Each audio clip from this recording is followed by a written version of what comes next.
Good evening, I'm Liz Bishop. And I'm Jerry Gretzinger. A not guilty plea today from the man who police say raped, killed, and robbed two women in Rotterdam. Bryce Rivenberg is accused of killing his ex-girlfriend, 22-year-old Jessica McCormick, and her mother, Tammy, and then returning to their home at least twice to try and cover his tracks. He was arraigned in Schenectady County Court today, and our Jennifer Lukey was there. She joins us live now.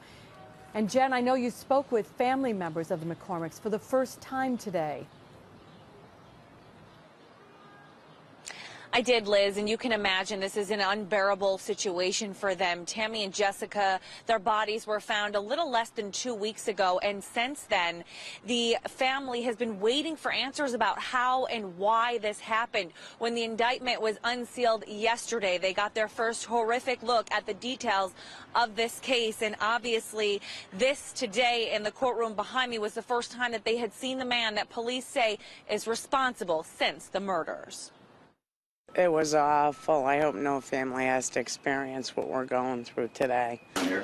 Bryce Rivenberg didn't look up. He didn't make eye contact or say anything to Jessica and Tammy's family and friends as he entered the courtroom today. Coward. Head down. He was arraigned on murder, rape, burglary, and tampering with evidence charges, all of which he pleaded not guilty to. Not guilty. I can't imagine this person. One person can affect so many lives, hurt so many people.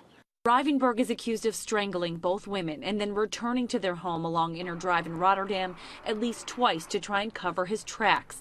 Investigators believe he stole a number of items from the house and started a fire in Jessica's bedroom in an attempt to burn evidence. We're such a close family, and you can't fix this, and you can't get them back, and you can't make this right. So we're going to hope. All we can hope for is justice. And pray. Pray for our family. Pray and remember just how much each of these women touched their family and friends' lives so deeply. Jessica was great. She was fun. She had a big heart. And her mother, Tammy? Loved her family, took good care of her family, would do anything for anyone. Rivenberg was remanded back to the county jail without bail until his next court appearance, which should be sometime in July. He is facing the possibility of life in prison without the possibility of parole. Liz. Jen, we talked at noon a little bit about how the family must have known him since he had a relationship with the daughter. And I'm wondering, did they give any sense at all that Rivenberg might have been a problem in the past?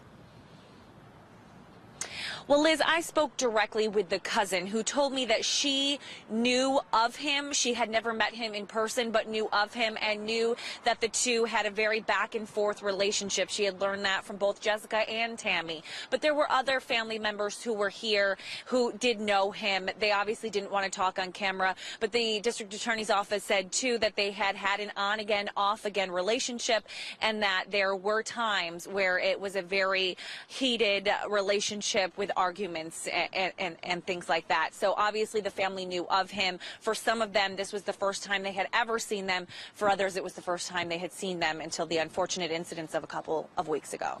All right, Jen. Jen Lukey reporting for us live. Thank you very much.